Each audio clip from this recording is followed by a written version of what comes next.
4 أخطاء ناس كتير جدا بيقعوا فيهم وهم بيخزنوا اللحمة، والنتيجة طبعا اللحمة بتبوظ أو بتبقى خشنة أو مش بتستوي أو بيحصل لها فساد من غير ما نعرف السبب. لكن ما تقلقوش، هقولكم على الطريقة الصح للتخزين خطوة بخطوة علشان تحفظوا اللحمة بطريقة صحية وآمنة. أهم حاجة صلوا على النبي واعملوا لنا لايك واشتركوا في القناة، ويلا بينا أقولكم الطريقة.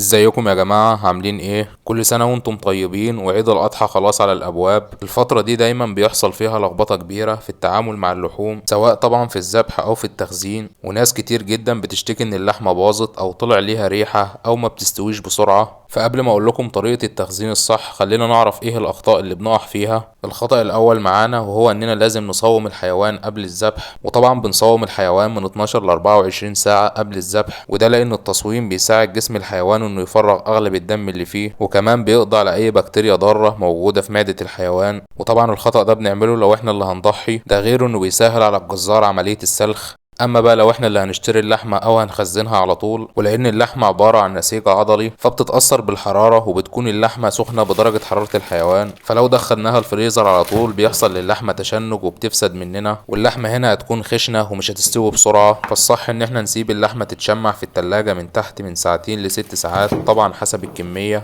وهنعرف ده بالتفصيل بعد ما اقول لكم على الخطأ التالت اللي بنعمله، غسيل اللحمة. تعرف ان اللحمة ما بتتغسلش؟ والله زي ما بقول لكم كده، اللحمة ما بتتغسلش. عارف ان الموضوع ممكن يكون صدمة لبعض الناس، بس دي معلومة علمية مؤكدة. اللي بيحصل ان الناس بتغسل اللحمة علشان يتخلصوا من الدم اللي فيها على حسب فهمهم طبعا، وبما انك متابعني فانت اكتر واحد فاهم ان غسيل اللحمة بيأثر على قيمتها الغذائية، ولان اللحمة نسيج عضلي ف70% منها مية، فلما بنغسل اللحمة بينزل منها عصارة لونها احمر، الناس تفتكرها دم لكن في الحقيقة دي فوائد وبروتينات اللحمة. ده غير كمان ان الذبح الشرعي بيتخلص من كل الدم اللي موجود في جسم الحيوان، فمفيش حاجة اسمها بقايا دم. فقبل ما اقول لكم على الخطأ الرابع، خلينا اقول لكم الطريقة الصح لتخزين لحمة العيد. فلو لسه ما صليتوش على النبي، صلوا على النبي واعملوا لنا لايك، ولو اول مرة تشوفونا اشتركوا في القناة. اول حاجة هنجيب اللحمة من عند الجزار ونسيبها تتشمع في التلاجة من ساعتين ل6 ساعات، وطبعا في بداية الفيديو عرفنا ليه هنسيب اللحمة تاخد راحتها وتتشمع.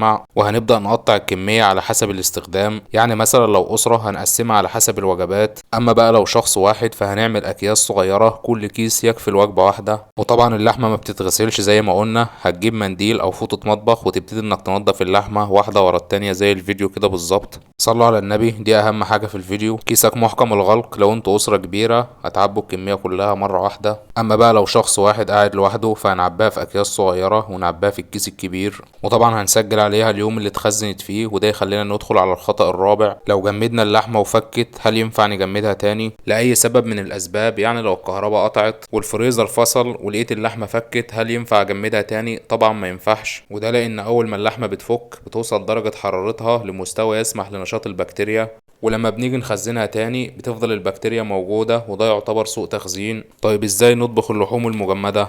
طبعا اللحوم المجمدة هنا بتطبخ مجمدة زي ما هي. فلو وصلتوا لحد هنا صلوا على النبي واعملوا لنا لايك واشتركوا في القناة. انا المهندس كريم رجب، بحبكم جدا، كل سنة وانتم طيبين، سلام.